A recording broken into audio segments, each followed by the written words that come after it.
j'espère que tu vas bien. Aujourd'hui on se retrouve sur cette nouvelle vidéo où je vais te faire mon top 5 des meilleurs projets runes dans lesquels investir en 2024 avant le halving. Bien entendu, ce ne sont pas des conseils financiers, je te partage les moves que je réalise. Cette vidéo a pour but que je te donne mon avis sur différents projets runes et que je t'explique pourquoi je placerai celui-ci en pole position ou en 3e ou en 4e ou en 5e. Donc dans tous les cas, fais tes propres recherches si tu souhaites investir sur un de ces projets-là. N'investis que de l'argent que tu es prêt à perdre parce qu'on ne sait jamais. Même si j'ai fait des gros multiples, c'est pas pour autant que c'est simple à réaliser. Donc au moins, t'es prévenu. Si jamais t'as du mal avec le protocole rune, tu sais pas trop ce que c'est, je t'invite à regarder les 2 vidéos que j'ai fait à ce sujet-là, dont la dernière qui a été postée sur ma chaîne il y a quelques jours en arrière. Et sinon, je te drop le lien de ces 2 vidéos dans la description de celle-ci. Bien entendu, n'hésite pas à mettre ton meilleur pouce sous cette vidéo, ça m'aide vraiment mon petit pote. Abonne-toi si tu ne l'es pas encore. N'hésite pas à me drop un commentaire sous celle-ci si jamais tu voudrais que j'analyse un projet en particulier, aussi bien sur Rune Protocol, sur Ordinals, comme tu veux. Donc pour commencer ce top 5 mon petit pote, on se retrouve sur Magic Eden avec la collection RSIC Meta Protocol.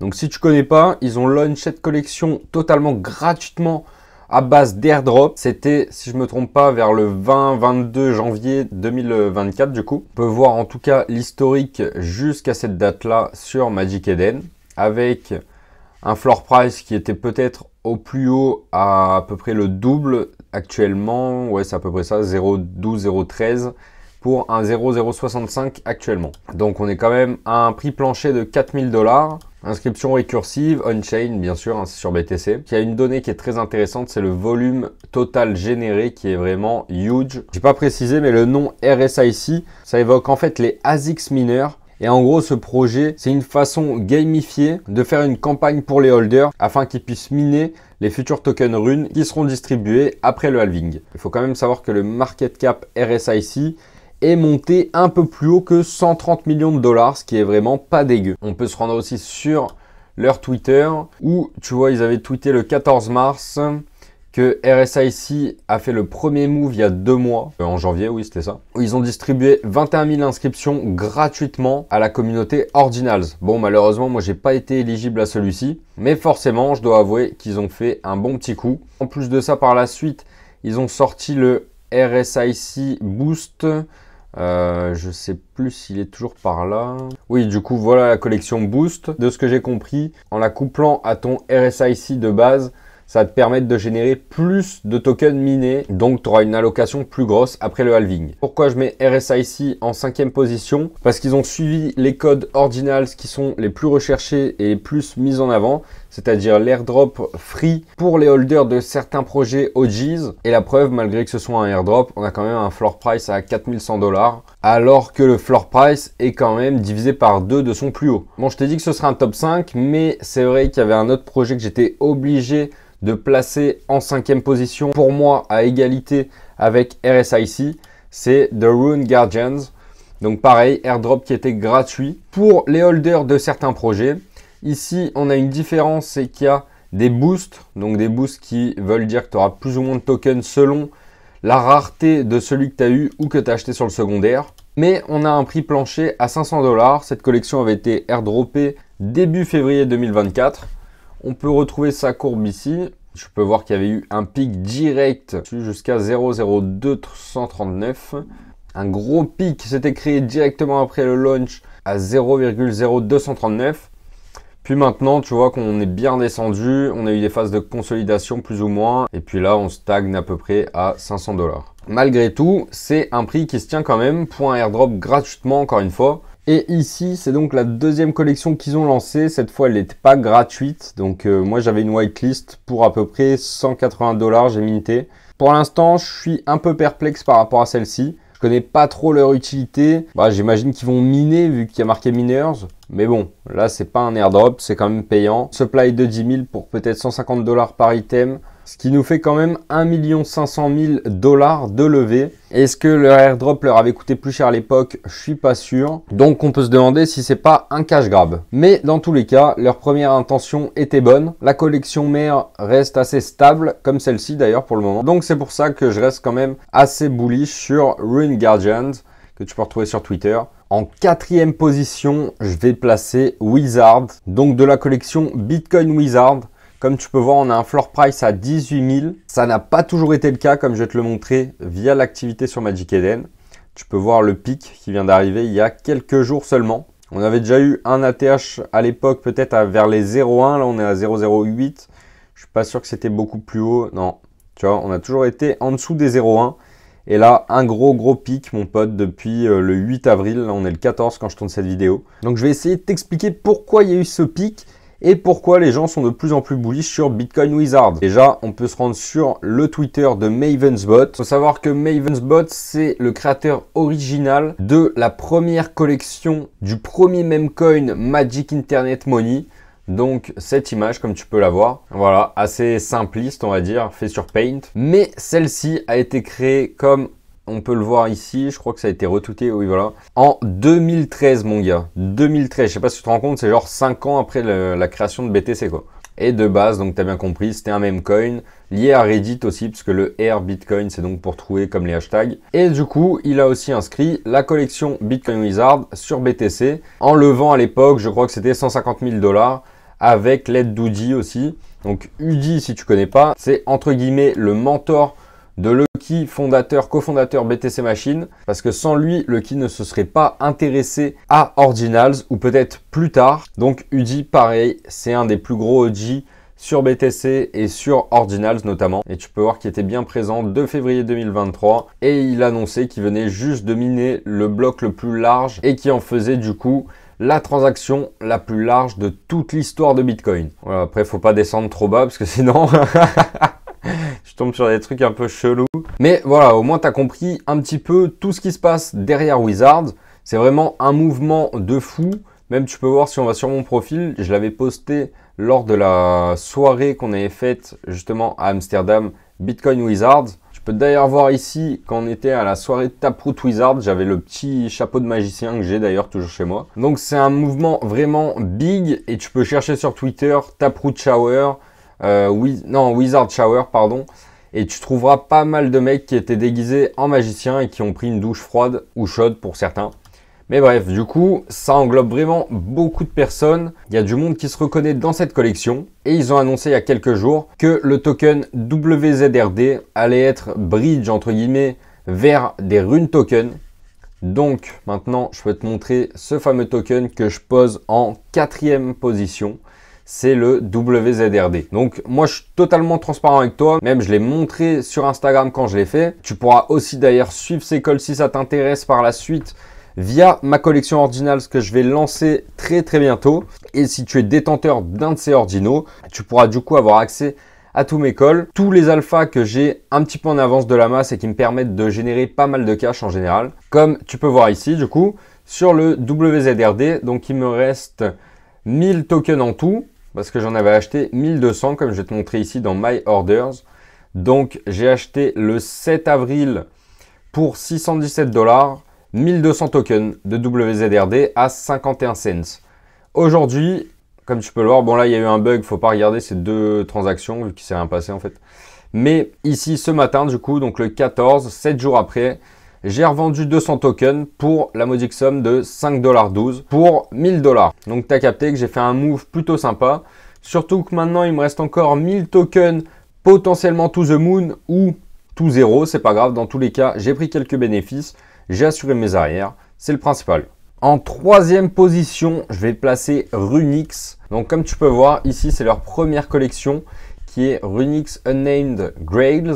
Il y a seulement une supply de 51. Il y a eu quelques ventes, mais ouais, même pas, tu vois. Il n'y a eu qu'une seule vente à 0,69 et depuis, plus aucune. Il faut savoir que posséder un ordinal de cette collection OG, c'est vraiment très recherché malgré tout. Même s'il n'y a pas énormément de volume, je pense que ça peut décoller très fort par la suite. Pourquoi je dis ça? Tout simplement parce qu'ils ont été le premier pré-rune project. Et quand ils disent ça, c'est vraiment pas bullshit mon pote. Parce qu'ils ont lancé leur plateforme de mémoire en octobre ou novembre dernier, 2023. Et personne ne parlait de rune à cette époque. À part Kazé qui venait de parler du protocole rune en fin octobre dernier. Moi je les ai connus à l'époque grâce à cette plateforme où justement on pouvait trader des CBRC20, des tokens pipe, du tap, du track, tous les tokens en fait qui étaient galères à trader. C'est comme ça que Runix a un petit peu fait parler d'eux. En plus de ça, comme tu peux le voir sur cette vidéo, ils ont créé un jeu qui s'approche d'un jeu AAA. Donc pour ceux qui connaissent, ce sont les jeux comme Call of Duty, des jeux très poussés qui nécessitent en général plusieurs années de développement. Là, il faut savoir que ce jeu va être uniquement là pour le moment pour le Rune Hunt. Donc c'est clairement une chasse au trésor qui va te permettre d'augmenter ton allocation de Runix token qui te sera donc airdroppé après le halving comme tous les projets. Donc dans quelques jours ça ouvre, on va pouvoir se booster à fond. En plus, si on descend un petit peu, on peut voir qu'ici il y a eu une annonce. Donc tous ceux qui ont 2 unlisted unnamed, on est sûr d'avoir une allocation de 250 tokens supplémentaires. Et si tu n'en avais qu'un seul qui était délisté, tu avais une chance de 20%. Je crois que ça n'a pas été encore annoncé si on a win ou pas. Mais c'est pour ça aussi que j'en ai acheté un deuxième. Parce que mon premier m'a été airdrop. Donc ça c'est la deuxième collection. Ils se ressemblent, hein, comme tu peux voir, c'est quasiment les mêmes. Sauf que ceux-là sont quand même plus stylés que les nôtres. Et la réelle innovation derrière ce ordinal, c'est, si tu cliques sur n'importe lequel d'ailleurs, c'est encore une fois une récursive. Mais regarde, tu peux cliquer dessus. Et voilà, il se passe donc qu'on voit une carte au trésor avec différentes étapes. On a déjà atteint cette étape-là, la deuxième, la troisième, enfin la deuxième ici. Et après la dernière, donc ce sera sûrement après le halving quand on recevra nos tokens, je pense. Mais ici, qu'est-ce qu'on peut y retrouver? C'est qu'il y a plus 700 tokens. Donc la personne qui détient ce ordinal aura minimum 700 tokens Runix. Et tu peux voir ici Rune Balance 700. Tu peux donc filtrer les inscriptions un petit peu comme tu le souhaites. Il faut savoir que le dernier que j'ai acheté, encore une fois, je vais être le plus transparent possible avec toi. Ici, normalement, j'ai eu mon premier qui m'avait été airdrop. Oui, voilà, c'était celui-là. Par la suite, donc il y a 2 jours, j'ai racheté celui-là à un prix de 0,029. Donc ça fait environ 2000 $ pour te situer. Donc là on est dans un petit dip. Est-ce qu'on pourrait pas aller rechercher des plus hauts d'ici peu? Franchement, moi j'y crois de ouf. Et tu peux voir qu'on a eu un gros pump ici. Et une correction de peut-être la moitié, encore un peu moins. Donc ici ça commence à consolider, j'ai l'impression. Mais avant tout, pourquoi je suis bullish sur Runix? C'est aussi parce qu'ils avaient fait, comme je te l'avais annoncé dans la vidéo précédente, si tu n'as pas vu, je te mets le lien en description. Ils avaient fait un événement Uber Eats où tu pouvais commander de la bouffe en dépensant tes bitcoins. C'était pas des cartes cadeaux, c'était vraiment des BTC que tu dépensais. Et le fondateur qui est autre que Dante Alter Ego, depuis le début avec Runix, il arrive à nous surprendre. Pour moi, ce projet, c'est quand même first is first. Donc, ça a été le premier à démocratiser petit à petit les Rune tokens, du coup, sans savoir où ça allait mener. Donc, il a pris quand même des risques là-dessus. Mais c'est un sacré builder pour moi et je suis convaincu qu'en misant quelques pièces sur lui, il y a moyen d'avoir un bon ratio risque-rendement par la suite. Bien sûr, je le répète, ce ne sont pas des conseils en investissement. Fais tes propres recherches si tu investis sur ce projet-là. Je te donne juste mon avis sur certains projets Rune, ainsi que le prix auquel je suis rentré sur cela pour te donner le plus de clés possible entre tes mains et que tu puisses faire tes choix. Ah oui, j'ai oublié de le mentionner, mais ces ordinaux, ce sont les premiers à être des ordinaux transmogriffes. Donc, qu'est-ce que ça veut dire?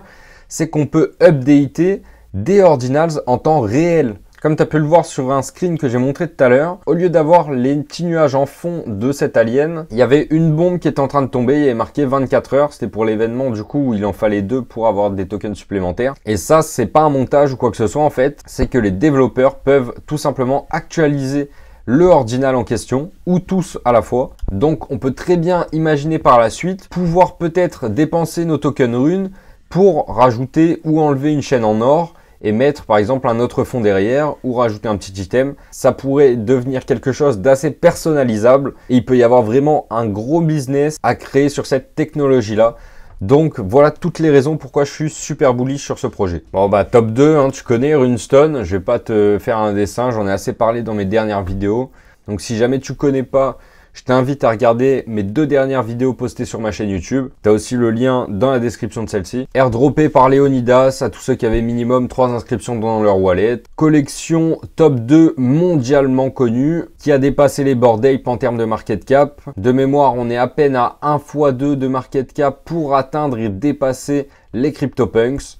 Donc Runestone a un market cap d'environ 700-800 millions, ça varie. Et tous les holders d'une Runestone vont recevoir un premier token qui fera référence à ce petit toutou. Donc ce token sera Dog ou Dog, je sais plus, je crois que c'est Dog 3 lettres comme ça. Et ça a pour but de devenir le top 1 meme coin sur Bitcoin, tout simplement. Il faut savoir aussi qu'en tout, Pour l'instant, ce qui est indiqué, c'est qu'on aura 3 tokens airdroppés gratuitement. Donc le dog et 2 autres qui ne sont pas encore dévoilés. Sans compter tous les airdrops qu'on a pu choper suite à l'airdrop des Runestone. Bref, ça reste un des projets les plus bullish de l'écosystème et qui offre une grosse visibilité à tous les autres projets qui sont OGs depuis un moment, qui build de façon legit et bien sûr avec de bonnes intentions derrière. Et mon top 1, c'est tout simplement le ZBit, mon petit pote. Alors probablement tu le connais déjà parce que j'en parle pas mal. Donc ZBit, token de BTC Machine. De base, c'était l'année dernière. Faut savoir que les fondateurs Papo et Lucky n'étaient absolument pas pour créer un BRC20 pour BTC Machine. D'ailleurs, on arrive bientôt au 1 an du token ZBit. Mais c'est la communauté qui a décidé ainsi de créer ce token. Car comme je te l'ai dit, les fondateurs étaient assez contre en pensant que BRC20 c'était un peu une trend du moment et que ça allait finir aux chiottes. Mais entre temps, il s'est passé bien des choses avec le ZBit. D'ailleurs, j'ai payé mon futur voyage à Marrakech en ZBit avec BTC Machine. Il y a une petite participation à faire, étant donné que c'est un riad de luxe privatisé avec très peu de place. Mais la plupart du temps, les autres voyages, si tu as une BTC Machine, tu payes 0. C'est juste ton billet d'avion. Donc, ce qui s'est passé, c'est que depuis le 27 février dernier, c'est-à-dire ça va faire à peu près 2 mois, pour ceux qui n'ont pas listé leur BTC Machine ou leur mutant virus, chaque asset mine du ZBit gratuitement. Donc, une BTC Machine, c'est 15 ZBit par jour. Un mutant virus, comme je vais te montrer là. D'ailleurs, le floor price a pas mal explosé suite à ces annonces-là. On a 2000 $ alors que le mint était à 400 à l'époque, 450. Les mutants virus, on est donc à 10 ZBit par jour. Sauf qu'entre temps, le ZBit a pas mal pumpé aussi. Donc tu vois, on a un ZBit à 2,42. Donc si tu n'as jamais listé ton mutant virus depuis le 27 février, parce qu'à chaque listing, il faut savoir que tu perds ton allocation de ZBit. Si tu ne l'as jamais listé, tu auras l'équivalent au prix actuel de 1452 $ en ZBit. Et pour une BTC Machine, tu auras l'équivalent d'à peu près 2200 $ en me basant sur 60 jours en tout. Mais c'est possible qu'on continue de miner des tokens un petit peu après halving. Je suis pas devin, mais je te pose ça là comme ça. T'en fais ce que tu veux. Il faut bien comprendre que le ZBit, c'est le premier GameFi token sur Bitcoin. Tu vois, comme Eufy le dit ici, parce qu'il va servir de valeur au sein du jeu MMORPG Satoria, créé par BTC Machine. Si tu te demandes ce que c'est ce jeu, tu peux aussi regarder la vidéo que j'ai fait à ce sujet-là il y a plusieurs mois en arrière. Il y a une supply de 21 millions comme BTC, c'est pour ça qu'on l'appelle le Blue Bitcoin. En plus, c'est pas des bullshit, vu que tu peux déjà jouer au jeu Satoria World ici. Et tu peux aussi revendre sur un marketplace directement en ZBit si tu le souhaites. D'ailleurs, ça, je peux te le montrer. Voilà la fameuse marketplace, Trade Satoria World Marketplace, où tu peux acheter différents items, mais aussi en vendre. Donc, tout ce que tu vas trouver dans le jeu, tu vas pouvoir le mettre en vente ici et récupérer du ZBit. Une fois que tu as récupéré du ZBit, soit tu le gardes long terme, soit tu peux l'échanger directement sur Unisat contre du BTC, tout simplement. Tu peux retrouver la charte de celui-ci sur CoinMarketCap, CoinGecko, OKEx et Lbank aussi, parce que Lbank, c'est un échange qui vient de lister, du coup, ici tu peux le voir, le token ZBit il y a quelques jours. Et tu peux aussi le retrouver sur OKEx. On peut voir que le token est rank 5000 à peu près, avec un market cap super bas, qui est de 44 millions de $. Donc certes, il y a eu un pump quand même un petit peu conséquent vu qu'on partait de 0,2 et là on est à 2,44. Mais bien sûr avec la hype des Rune Token, ça a pas mal aidé et on reste quand même sur des points super bas. Et pour te donner un ordre d'idée, le dernier bag que j'ai acheté, je l'ai acheté à 2,50 $ l'unité. Donc tu es encore dans le prix auquel j'ai acheté mes derniers tokens ZBit. Même si tu fouilles, des fois tu peux trouver un petit peu moins cher. Et pour moi, un token en dessous des 3 $, ça reste toujours intéressant parce que le but, ça reste de rattraper le jeu Play to Earn Pixels qui a un market cap de 800 millions. Donc ça ferait un ZBit à 38 $. Bien sûr, c'est à prendre avec des pincettes, mais sur du moyen long terme, je pense que c'est largement réalisable pour BTC Machine, surtout que c'est un MMORPG qui n'a pas pour but de Play to Earn, mais qui a pour but de Play to Fun. Et en plus du fun, tu peux trouver des trucs intéressants à revendre en ZBit puis en BTC. Donc voilà pour ma première place, mon petit pote. Et voilà l'artiste, c'était mon top 5, enfin on pourrait dire mon top 6 des projets Rune pré-halving. C'est toujours compliqué de faire des choix entre un projet ou un autre parce que j'aime bien en avoir plusieurs. Et comme tu l'as vu, je suis pas mal diversifié sur cette narrative. Donc si je devais en acheter qu'un seul, j'opterais forcément sur soit du ZBit selon les quantités qu'il y a à la vente, ou sinon tu peux très bien te créer un compte sur L-Bank et acheter la quantité de ZBit que tu souhaites. Et si j'ai un capital un petit peu plus gros à investir, je me tournerai sûrement vers une Runestone si j'en ai pas déjà eu une dans mon wallet via l'airdrop ou en l'ayant acheté plus tôt, comme ceux qui avaient suivi des calls que j'avais réalisés sur mon compte Instagram à l'époque et qui ont pu acheter leur première Runestone dans les 2500-3000 $ l'unité. Mais à privilégier, c'est vrai que je partirai soit sur du ZBit, soit sur du Runestone, ou alors en restant sur du BRC20, le WZRD. Et puis après, les autres dont je t'ai parlé aussi, hein. De toute façon, je t'ai pas fait cette vidéo pour rien. Si ça peut t'aider, t'aiguiller pour faire tes propres choix, ça me fait vraiment plaisir. Comme tu t'en doutes et comme tu le vois, c'est un écosystème qui me passionne énormément. Donc c'est pour ça que, comme je te l'ai dit en début de vidéo, si tu veux que j'approfondisse des sujets sur Ordinals, n'hésite pas à me le dire dans les commentaires de celle-ci. Si t'es déjà abonné, vraiment je te remercie mon petit pote. On a passé les 1000 abonnés, ça me fait vraiment plaisir. Tu l'as bien compris, cette chaîne s'axe principalement sur les airdrops, mais on reste sur Ordinals, BRC20, Rune, et tout cet écosystème où il y a pas mal de synergie à voir entre ces différents protocoles. Mais si tu n'es pas abonné, je sais pas ce que t'attends mon petit pote. Avec les alphas que je t'ai préparés pour les semaines à venir, je pense que ça devrait valoir le coup, surtout que c'est gratuit. N'hésite pas, un petit pouce bleu en dessous de celle-ci, partage-la à tous tes potes qui veulent en savoir plus sur le protocole Rune, les projets qui sont intéressants, même si je te le rappelle, ce n'est que mon point de vue. Et sur ce mon petit pote, je te dis à la prochaine, ciao.